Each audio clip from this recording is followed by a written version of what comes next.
बस्ती पहुंचे सुहेलदेव। भारतीय समाज पार्टी के राष्ट्रीय प्रमुख सचिव अरविंद राजभर ने लखनऊ का नाम बदलकर लखनीपुर किए जाने का समर्थन किया है। अरविंद राजभर मुगलों ने अपने मनमाफिक अपने हिसाब से शहरों के नाम बदल दिए। यह शुरुआत 2017 से चलाई जा रही है। मुझे खुशी इस बात की होगी कि यदि भारतीय जनता पार्टी लखनऊ का नाम लखनीपुर कर रही है तो गाजीपुर का नाम विश्वामित्र नगर व बहराइच का नाम भारतीय सुहेलदेव राजभर नगर करें। अरविंद राज ने ब्राह्मणों पर मोहन भागवत के बयान का समर्थन करते हुए कहा कि उन्हें यह बात पहले समझ में आ जानी चाहिए थी। यह शिक्षा जन जागरण की देन है कि मोहन भागवत जैसे बड़े व्यक्ति को यह कहने के लिए विवश होना पड़ा है। अरविंद राजभर ने कहा कि यह ओम प्रकाश राजभर जी की देन है, जो लगातार वंचित और पिछड़ी जातियों के नामों को गिना रहे हैं। अखिलेश यादव के शूद्र वाले बयान के सवाल पर अरविंद राजभर ने कहा कि शायद अखिलेश यादव का नाम अखिलेश सिंह यादव है। यह बात बोलने से पहले उन्हें खुद समझना चाहिए। अगर आप शूद्र हैं तो नाम तुरंत बदल लीजिए। बीजेपी तो तैयार है नाम को स्वीकार करने के लिए। वह खुद ही नाम बदलने की योजना बना रखी है, हम लोग भी बना रखे हैं।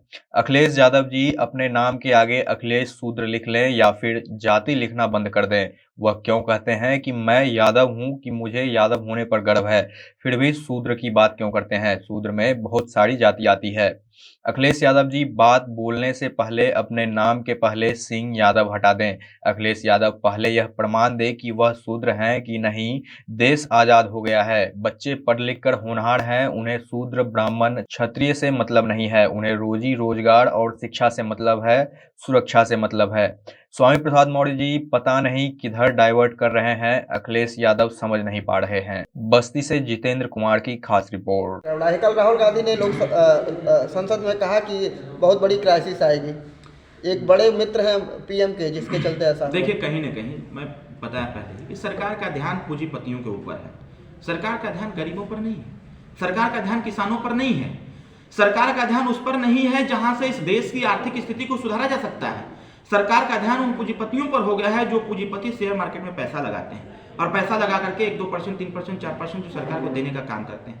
सरकार अगर पैसा किसानों पर लगाती, बेरोजगार नौजवानों पर लगाती, तो मुझे पूरा विश्वास है कि जो क्राइसिस चल रही है, जो बेरोजगारी चल रही है, जो गरीबी चल रही है, समाप्त हो जाएगी। आने वाले समयों में ऐसे नेता की आवश्यकता है जो देश की स्थिति को सुधारने के लिए, देश जो कृषि प्रधान देश है, इस देश को सजाने संवारने पर अगर पैसा खर्च करे तो मुझे पूरा विश्वास है कि आने वाले समयों में क्राइसिस खत्म हो सकता है। कृषि प्रधान देश की आपने बात की। अभी बगल का एक गांव है गौरा, वहाँ पे जब पानी की ज़रूरत थी तो पानी सिंचाई की व्यवस्था वहाँ पे नहीं हो पाई, लेकिन जब वहाँ पे फसल खड़ी हो गई तो वहाँ पे 200 बीघा लगभग फसल जलमग्न हो गई। तो ऐसे में किसान तो हमेशा सांसत में रहता है, चाहे जिसकी सरकार हो। देखिए, ये आपने सही कहा। मैं पहले लंबे समय से देखता हूँ कि मेरे पास भी 10-12 बीघा खेत है।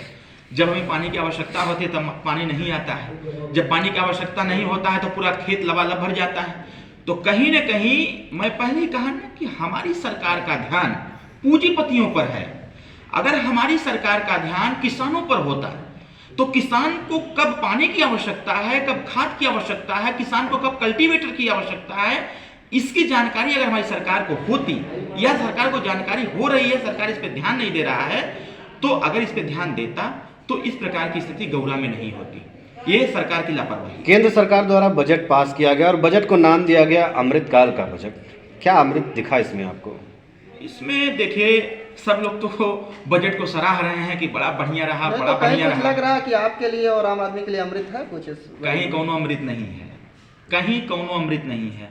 मैं इसको अमृत तब मानता जब उत्तर प्रदेश के हर ब्लॉक के हर न्याय पंचायत में लघु और कुटीर उद्योग की स्थापना होती, जब इसके लिए पैसा दिया जाता। मैं इसको अमृत तब मानता जब बड़े काश्तकार और छोटे काश्तकारों को सम्मिलित करते हुए उनको बीज कल्टीवेटर निःशुल्क दिया जाता है। मैं इसको तब मानता अमृतकाल, इसको अमृत बजट तब मैं मानता जब बेरोजगार नौजवानों को रोजगार दिया जाता है। मैं इसको अमृत तब मानता कि जब बड़े पूंजीपतियों को पैसा न दे करके ये बच्चों की पढ़ाई में और सरकारी विद्यालय को कायाकल्प करते हुए कॉन्वेंट स्कूल के तर्ज पर सरकारी विद्यालय को बनाते और अच्छे अध्यापक रखते और उसमें तकनीकी।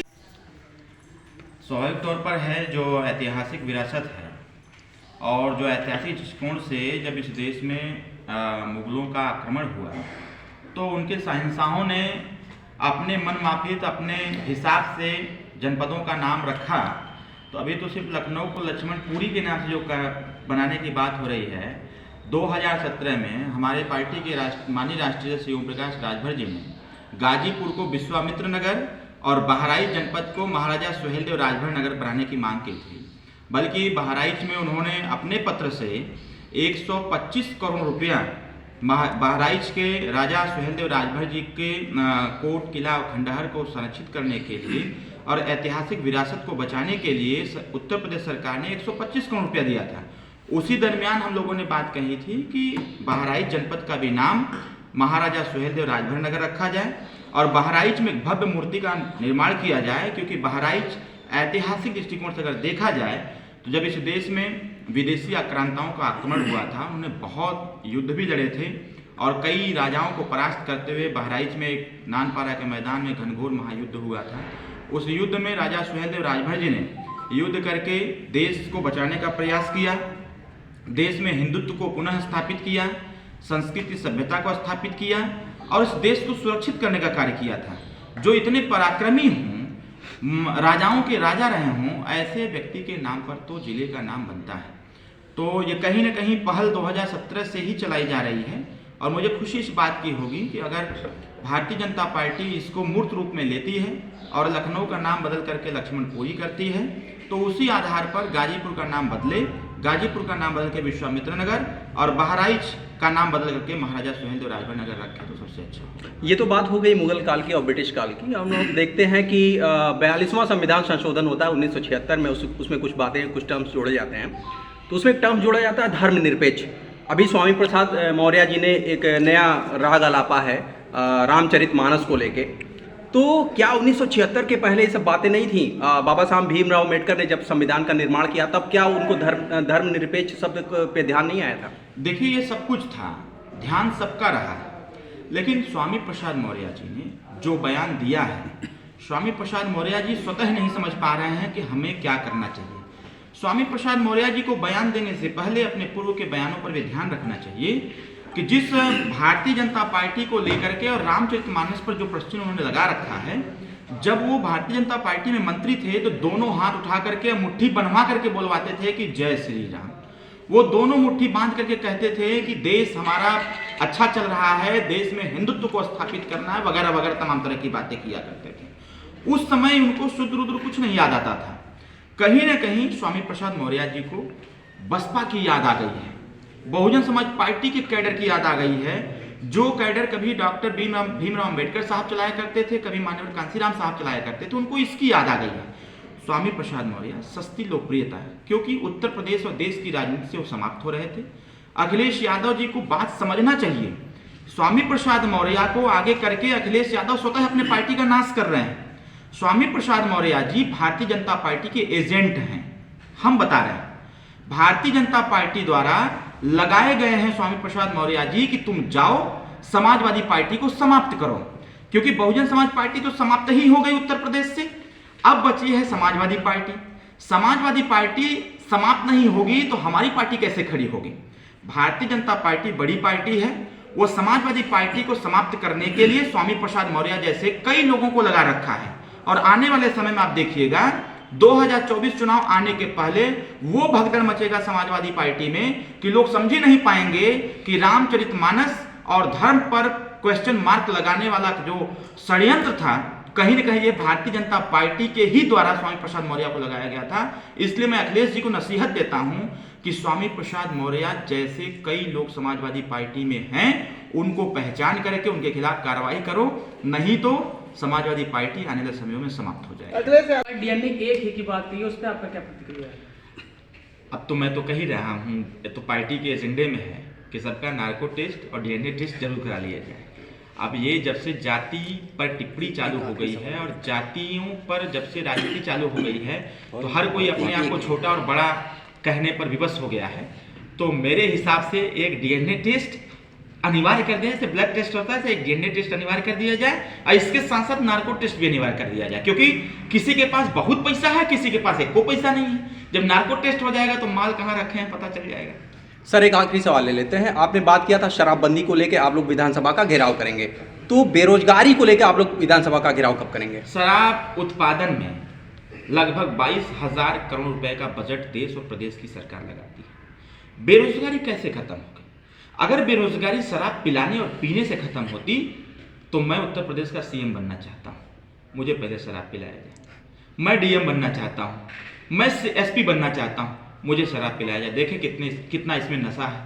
मुझे पिला दिया जाए, मैं एसपी बनना चाहता हूँ भाई, मैं मंत्री बनना चाहता हूँ, मैं मुख्यमंत्री बनना चाहता हूँ। अगर शराब पिलाने से व्यक्ति को रोजगार मिल जाए, बच्चे को शिक्षा मिल जाए, लड़कियों की सुरक्षा हो जाए तो सबको शराब पिलाओ एक तरफ से। नहीं, अगर शराब पिलाने से सिर्फ नाश होता है तो उत्तर प्रदेश से शराब को बंद कर दिया जाए और उत्तर प्रदेश के शराब उत्पादन में जितना पैसा लगता है उस पैसे का प्रयोग बेरोजगारी को समाप्त करने के लिए न्याय पंचायत स्तर पर कुटीर और लघु उद्योग को स्थापित किया जाए, बच्चों को शिक्षित किया जाए, तब उत्तर प्रदेश उत्तम प्रदेश होगा। भौकाल बनाने से नहीं होगा उत्तम प्रदेश। ठीक है। एक तरफ बिजली बिल बढ़ रहा है तो रेलवे का रोडवेज का किराया भी बढ़ गया है। देखिए, महंगाई पर तो मुखर होकर के लगातार माननीय ओम प्रकाश राजभर जी बोलते रहे हैं और स्वाभाविक तौर पर है कि हमारी सरकार का ध्यान इन जेन्युइन मुद्दों पर नहीं जा रहा है। अगर सरकार का ध्यान जेन्युइन मुद्दों पर होता तो गैस सिलेंडर का दाम नहीं बढ़ता। फ्री कनेक्शन दे करके गरीबों के घर पर बिजली का बिल भेजा जा रहा है और बिजली के बिल से गरीब परेशान है।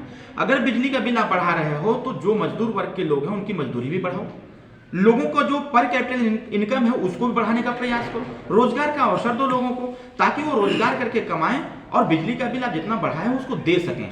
अगर उत्तर प्रदेश में इस प्रकार की समस्या जिस प्रकार से हम लोग देख रहे हैं, हम लोग फेस करें इस चीज को, ग्रामीण क्षेत्रों में जाते हैं तो जो एक ठो बल्ब लगा के रखा हुआ वो घरे 20,000, 25,000, 50,000 के बिल आ जाता हो, तो कहीं ना कहीं ये समस्या है। इस समस्या पर ध्यान सरकार का नहीं है और 20 तारीख से सदन चलने वाला है। हमारे नेता माननीय ओम प्रकाश राजभर जी फिर से एक बार बढ़ती हुई महंगाई को कैसे कंट्रोल किया जाए, अभी बजट सत्र चलने वाला है, उस बजट में महंगाई को कंट्रोल करने के लिए हम सभी लोगों ने पत्र भी लिखा हुआ है और 20 तारीख से बहस होगा। मैं पूरा उम्मीद करूंगा कि सरकार महंगाई को कंट्रोल करने के लिए कुछ प्रावधान देगी।